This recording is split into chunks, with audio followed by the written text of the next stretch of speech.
लेकर आते हैं अपना खास सेगमेंट ट्रेड का चौका।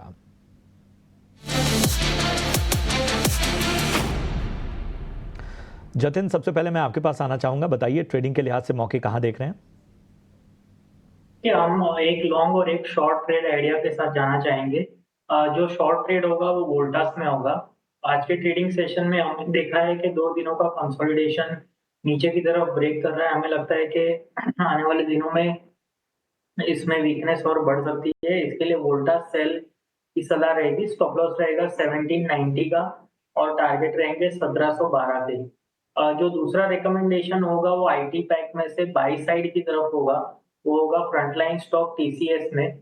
डेली चार्ट पे एक 5 वेव डिक्लाइनिंग स्ट्रक्चर कंप्लीट हुआ है। Despite the overall fall in the market, TCS ने अपने जो 2 दिन के पहले का जो कैंडल था उसके बीच में ही ट्रेड कर रहा है, यानी कि अर्ली मूविंग एवरेजेस का सपोर्ट होल्ड कर रहा है। तो हमें लगता है कि जस्ट एक पुल बैक अगर जो आता है बाजार में तो आई थिंक फ्रंटलाइन स्टॉक में से टीसीएस आउट परफॉर्म कर सकता है, या तो एक जो पॉजिटिव मोमेंटम है वो ऊपर की तरफ कंटिन्यू कर सकता है। इसके लिए टीसीएस लॉन्ग करने की सलाह रहेगी। स्टॉप लॉस रहेगा 4000 का और टारगेट्स रहेंगे 4170 की। ठीक है, तो ये है राय इस वक्त जतिन जी की। स्टॉप लॉस और लक्ष्य का खासतौर पे ध्यान रखिए। बताएं अवनी, आपके रडार पे कौन से स्टॉक हैं? जी, तो ये मार्केट सिनेरियो में स्टॉक ऐसा चुनना है कि जिसमें कम से कम आपको नुकसान ना हो। चलेगा तब मार्केट जब परफॉर्म करेगा स्टॉक तो बिल्कुल चलेगा ही, लेकिन आपको नुकसान नहीं ज्यादा होना चाहिए। तो वैसा आईटी क्षेत्र से ही एचसीएल टेक है। एचसीएल टेक में देखिए आप तो एक कांस्टेंट अप ट्रेंड में ही है। इतनी बड़ी गिरावट मार्केट में देखी है, लेकिन ये स्टॉक पे ज्यादा असर हुआ नहीं है। जो डाउनटिक दिया भी था वहां से सेम डे पे हमने रिकवरी भी बहुत अच्छे से देखी है, और क्लोजिंग बेसिस पे इसने अपने शॉर्ट टर्म मूविंग एवरेजेस को तोड़ा नहीं है। तो इसी में जब भी नीचे थोड़ी बहुत गिरावट मिलती है तो ये एक अच्छी बाइंग अपॉर्चुनिटी मिलती है। 1840 के आसपास हमने क्लाइंट्स को आज सुबह भी रेकमेंड किया है, लेकिन वहां से थोड़ा सा बहुत चल चुका है। अगर ये करंट भाव से अगर डिप मिलता है थोड़ा बहुत नीचे 1840 तक, वहां पे भी आप ऐड कर सकते हैं। ऊपर की तरफ जो लक्ष्य हम देख रहे हैं वो 1900 और 1920 का रहेगा, और स्टॉप लॉस आपको लगाना है 1815 का। दूसरा स्टॉक रहेगा फार्मा क्षेत्र से टोरेंट फार्मा।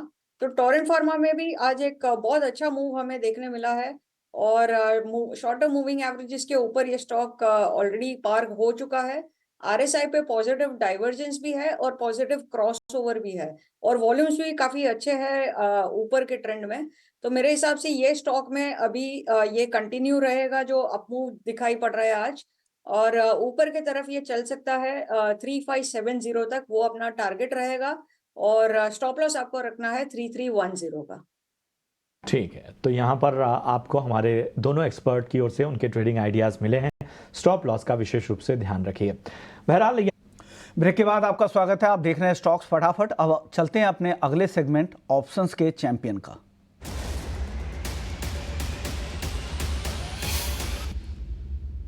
और ऑप्शंस के चैंपियन बताने के लिए हमारे साथ हैं फिनवर्सिफाई की ध्वनि पटेल। ध्वनि जी, बताइए ऑप्शंस में कहाँ मौके दिख रहे हैं आपको? Good afternoon. हमारा आज का ऑप्शन का ट्रेड यहाँ पे जो है वो रिलायंस के अंदर रहेगा।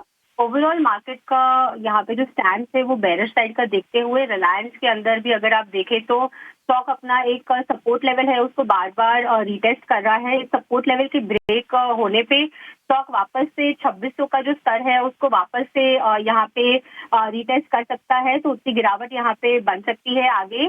तो इसको हम पुट ऑप्शन के जरिए ट्रेड करेंगे। आपको एट द मनी 2660 की पुट ऑप्शन जो है वो कंडीशनली 30 रुपए के ऊपर जब इसका भाव जाता है उसको खरीदना है।